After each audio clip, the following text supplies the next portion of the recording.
Now you are watching, click on the like button, drop your comment and also share this program to others. Subscribe if you have not done so.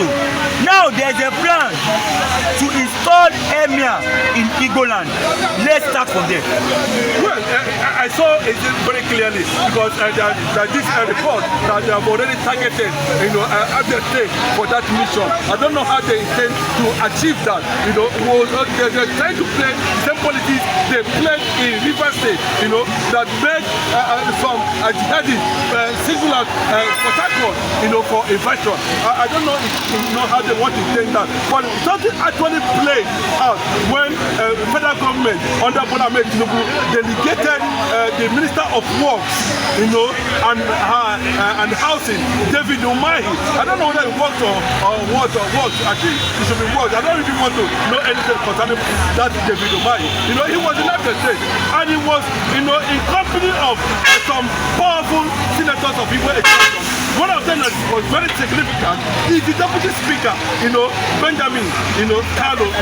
After that, a commissioning or whatever, we saw people calling for Martin Namikano release. As you can watch one of the videos, that's already on this platform. But what played out thereafter was the Benjamin Carlo came out publicly and told the entire Abia, that there's going to be an Emir in Igbo land, whether it's mentioned Abia State or whatever. And the question is causing ripples. I don't know what he means by that. Alex Oti will be conquered by 2027 or by the next election, or when the tenure expires, that APC government will take over Abia State. And that was what spread the speculation, that was spread the rumor, that there's already a concluded plan, to install Emir in Igbo land. That Emir we are talking about, we don't know whether it's the political party, that they want to make sure that APC take over the entire, eastern region. And remember that what people must understand is it will be very difficult for APC to dismantle Alex Oti in Abia State, because I know that the northern Fulani themselves are not happy with all these stance. Are not happy, especially that now Alex Oti, for the first time in the history of his tenure, has come out publicly to demand for Martin Namikano's release from detention. There are so many other things that are already playing out. Martin Namikano is generating doors, within regional blocs in Nigeria. Not only that, outside Nigeria too, we are seeing who is this man called Martin Namikano. The issue of health surrounding him is not connected with the plan to install completely and take over the entire East politically by these people, by these Arab Igbos as governors. And at the end of the day, we are going to see a Fulani imposed Emir in the Southeast. And for them to achieve that, they are only pretending, releasing Martin Namikano. It is not coming from their heart until these things have been achieved. It is an exposed reality, and we must keep our eyes open on this part, because I do not see somebody will come from there and start telling one of the governors that we are having sympathy for, that has done, to an extent, extremely well. Abia State, the number one state in Nigeria, has not been blessed with good governance. This is the first time we are experiencing that. And now, some people that brought Islamization, brought jihadists, bring bandits in Nigeria, and some people crying over insecurity. How would you justify that? Benjamin Carlo, respect yourself at this point and allow the people of Abia be. We have won enough. We are feeling the weight of oppression and oppression. Especially something that has to do with the supreme leader himself, IPOB, my leader, Martin Namikano. We are not, you came out some time ago when you came in to power in 2023, that Martin Namdekano will be released. The same Benjamin, you said, what are we seeing today? So whatever plan you are going to have to install Emir or to take over and plant Arab governors, Igbo governors in the east, so that you will be able to, conclude their political conquest, before 2027, before you reach Martin Namdekano. So that Martin Namdekano will now have a particular place to put that. That plan will be resisted by 85 million Biafrans all over the world. Let me tell you, it will shock you at the end of the year, and also shock Nigerians that the South is coming up as a bloc very soon. Listen to what Jonathan said recently concerning that. That will tell you that it is no longer funny. Jonathan said it very clearly what transpired in his government, how Buhari and all of them, how Buhari become the chief negotiator. We saw what's happening in the north. The northern governors themselves have not given fit to question Sheikh Gumi up to this moment. In respect of the number of people that have been killed in the Middle Belt, in Benue, in Enugu, and not there. Nobody have condemned that. What the Secretary of the said is that the Boko Haram is fighting for good government. Some know that. How are they fighting for good government?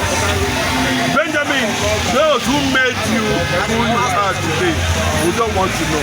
You are the speaker, deputy speaker in Nigeria. You are not the deputy speaker in Abia State. You cannot come and dictate and come and impose such a.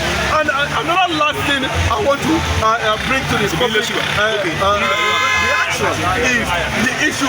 Why is it that Martin Namdekano is still battling? There you can see clearly now. I said these are the reasons why they are delaying this. But I want to find out what is anecdote actually part of this agenda. Because I know recently he came under pressure by the elders of Abia, going to the government house in Omaha to tell Alex Oti what to do. There's a momentum, there's a consensus that this movement building up, that might shift the attention to another force emerging that you people will not be happy with. I can tell you, they might not be as non-violent as actually.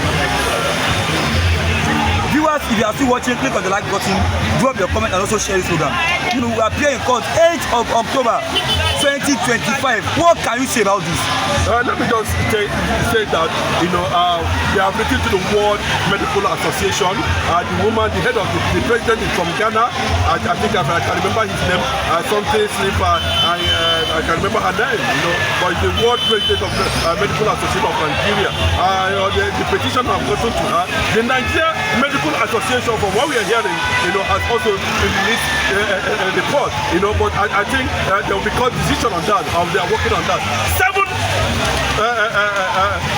members of the medical practitioners, they are picked from different zones. About 7 of them, came together and carried out a test. The problem is that why is DSS watching somebody who is in their custody dying and without making any move in that regard? That is wickedness. A clear-cut wickedness. And we don't know what actually that is playing out.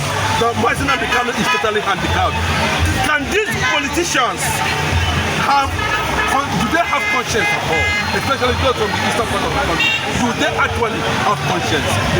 Posterity, karma, has a way, of defining moments. And you will not be surprised when it strikes. I can tell you, there have been years of, since God has been doing this thing for you to realize where you are, that my people will not die. If they have been like this, then there will be no Israel anywhere in the world. If Israel has kept silent like this, there will be no Jerusalem.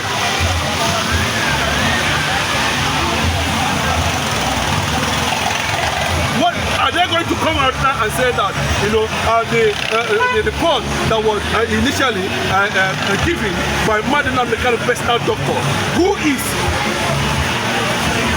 one of the best physicians in the history of Nigeria, a product of UNN, is not correct. They have taken the blood test everywhere, all over the world. They are just manipulating, making sure that they find a way to protect Martin Namdekano, because they feel that the Igbo leader themselves has compromised and nobody is able to stand up to question what is actually going on. They went after someone, the same thing. No, who is talking in Igbo land now? Who is complaining, who is questioning what is going on in Igbo land, and who is the one talking now? Who? Tell me the voice in the wilderness speaking for the Igbo people now. And he said that Bola Ahmed Tinubu, we should celebrate him. He said we should celebrate his Igbo leader. For a man that did not commit any crime, he has been allowed to die. Let us see what the Nigerian, they said I submitted the report to the Attorney General of the Federation. And whatever they like, they decide. Over Mazin Nnamdi Kanu, whatever they like, let them decide. But thank God today, Nigerians are facing the reality. The Nigerian pastors who are supposed to take, a decisive action. So what is Mazin Nnamdi Kanu talking about? That the Christendom will be conquered.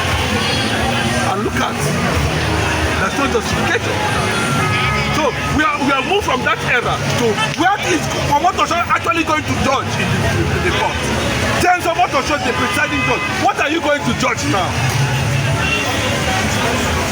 Mazin Nnamdi Kanu, I know, will not be taken out of Nigeria for medical services under this kind of condition. I agree, but what are we going to see?